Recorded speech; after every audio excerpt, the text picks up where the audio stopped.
feels comfortable already. Look at that. You want to buy it from me? Yeah. Make me offer.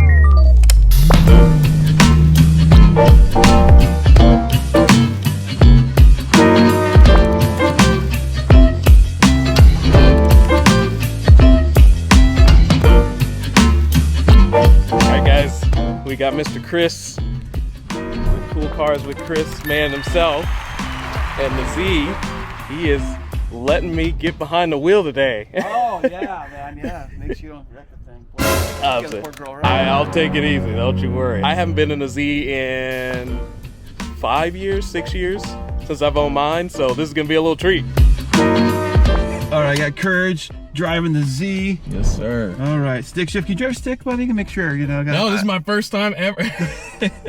No, I've made my way around, so. Oh, listen to that. I miss my Z already, just in this instant. When I did that whole stick driving video, like I was telling him how every clutch is so different in terms of like engage point and everything, and it's like true, because this, like finding the grab point, like I'll get a little less jerky, but it's just kind of finding where the grab point is. I get jerky too. It's okay.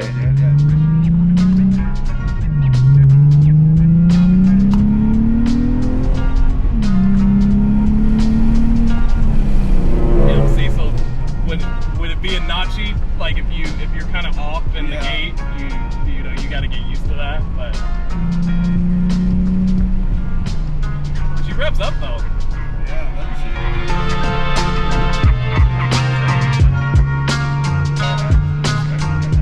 I love the way this thing sounds.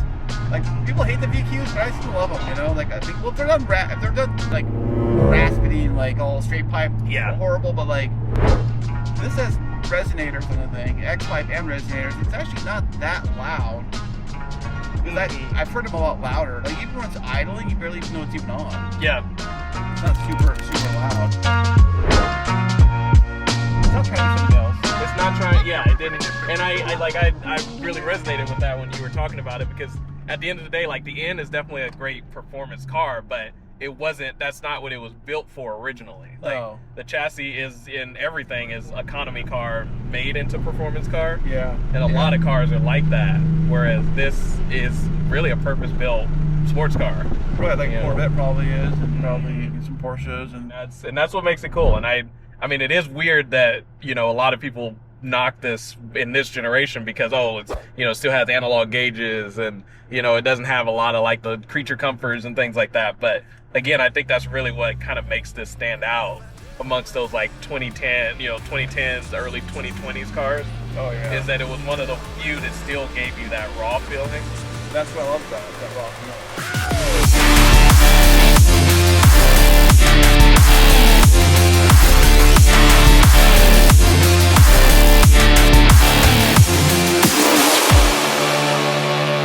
Mr. Chris, thank you again. Hey, he didn't wreck the car, not yet anyways. yeah, we don't have an end of the video where oh this happened kind of deal, but What we do is not the wrong car. yeah, wrong car. Yeah, luckily not his. But no, this was a treat. You know, I'm sure we'll talk about it obviously throughout the drive. But this is definitely, again, purpose-built sports car, and it feels like that when you're driving it around. And it'd be cool to see, like I said, the contrast with the turbocharged and kind of a little bit more of that feel.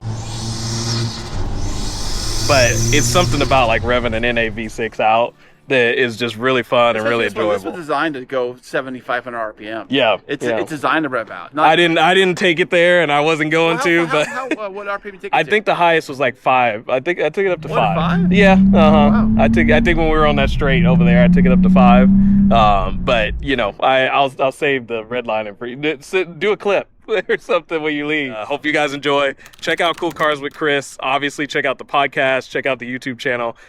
We might, I don't know if we talked about it. If I'll be posting it or whatever. We'll probably chop some stuff up as well. But hope you guys enjoy. And it's cool to know like what the Cool Cars with Chris ride is like. So nonetheless, we'll check you guys out later. This is the reason I wish I had a dash cam.